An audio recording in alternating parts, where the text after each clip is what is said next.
las grandes tecnologías que luego han cambiado el mundo. La bomba atómica pues fue fruto de los científicos alemanes que los norteamericanos se consiguieron llevar para allá. Pero en la parte de la medicina, el problema es que la antigua Unión Soviética perdió cerca de 50 millones de almas durante la guerra, cerca de 50 millones de muertos. Entonces, Rusia quedó asolada. No solamente murieron todos esos millones de personas, es que no había médicos, no había cirujanos. Entonces, se les tuvieron que darle muchas vueltas a la cabeza y en parte con estos científicos alemanes y con otros suyos, decidieron que tenían que inventar algo que hiciera que los cirujanos fueran más rápidos. Es decir, que en el mismo tiempo pudieran operar más gente, porque no había material humano suficiente. Entonces empezaron a surgir los primeros diseños de las primeras máquinas automáticas que grapaban y suturaban. Ese invento fue ruso. O sea, las cosas son como son, hay que reconocerlas así. Entonces, ¿cuál era el problema que tenían aquellas máquinas? Que yo las llegué a conocer en los años 70 y trabajé con ellas en aquellos años. ¿Cuál era aquel problema? Que esas máquinas tenían, primero, una ventaja, eran irrompibles. ¿Por qué? Porque en la mentalidad de aquella gente había que construir para toda la vida, no para que una cosa se rompiera y se tiraba y se sacaba otra nueva. Porque no era una política de mercado, era una política, digamos, comunitaria, ¿no?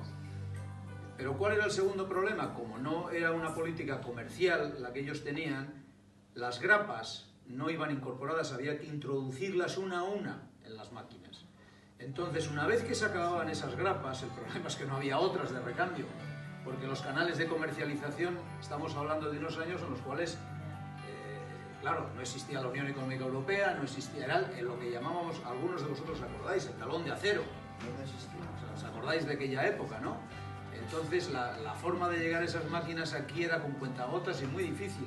Pero aquello fue el origen de que los americanos estas máquinas las transformaron, consiguieron tener esa tecnología a través de Ucrania, fueron cirujanos torácicos, realmente los que se quedaron deslumbrados cuando vieron que los cirujanos torácicos soviéticos metían en un pulmón una máquina, le pegaban un golpe de máquina y en un golpe tenían la arteria, el bronquio, la otra vena, la otra no sé qué, y el pulmón entero al cubo, cuando a ellos se tiraban 3 horas pues, durando la vena, la arteria, el bronquio, no sé qué, no sé cuánto. Entonces, claro, aquello fue para ellos era una revolución. Cuando aquellas máquinas las llevaron allí, las primeras que hicieron fueron similares a las soviéticas. Pero la que yo tengo en mi consulta, que yo la empecé a usar después para la cirugía bariátrica, era de aquellas primeras que ellos hicieron similares. Hicieron 100, de esas 100 en todo el mundo, yo tengo el honor de tener una de esas, la tengo como una reliquia, porque esas máquinas no se rompían nunca, pero cuando se dieron cuenta de que eso no era negocio, empezaron a hacerlas de forma de que se usaran y se tiraran. Y entonces fue cuando diseñaron las cargas que eran de usar y tirar. Entonces claro, eso era una ventaja para nosotros, pero también era un negocio. Ahí entraban ya los costes, o sea, ya entramos en otra dinámica, ¿no? Entonces aquello se fue multiplicando, y ya luego la tecnología entró en una fase de expansión que ha ido de una forma vertiginosa en los últimos años. Llegó la laparoscopia, llegaron las endograpadoras, ya no solamente era la cirugía abierta, llegaron las formas mecánicas, pero yo conocí las de 2 grapas, las de 3 grapas, y ahora estamos en lo que llamamos el tri-staple, que lleva 3 años solamente. El tri-staple, que es con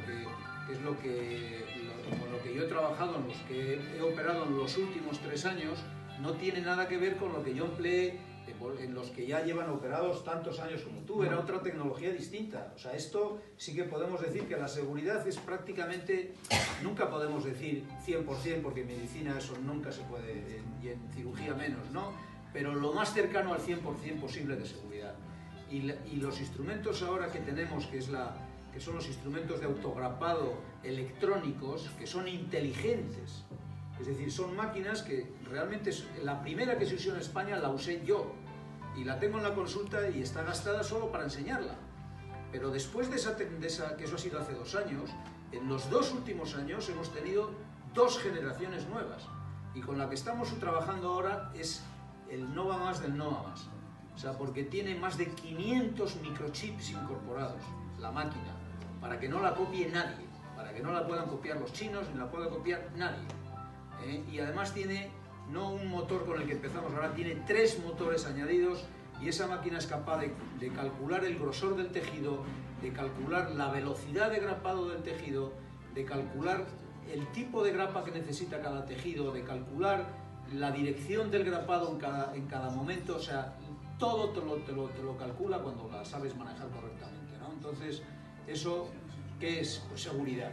Y todo lo que es seguridad, digamos, es avance en ese sentido, ¿no?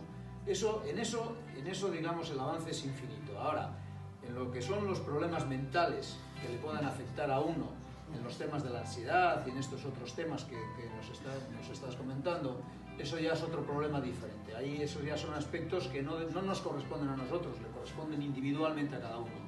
¿Por qué? Porque cada uno tenemos una mente, tenemos un corazón, tenemos una historia personal, tenemos una historia familiar, tenemos unos problemas, cada uno tenemos lo nuestro, y cada uno tiene que soportar la carga que cada uno llevamos, ¿no? Y esto es una colaboración entre el cirujano y el paciente. El cirujano tiene que poner lo que tiene que poner, los conocimientos, la tecnología, la sabiduría, la experiencia sobre todo, y la tecnología. Pero el paciente tiene que poner de su parte también un poquito, ¿no? No le pedimos todo, pero sí un poquito, en el sentido de que sabe que hay cosas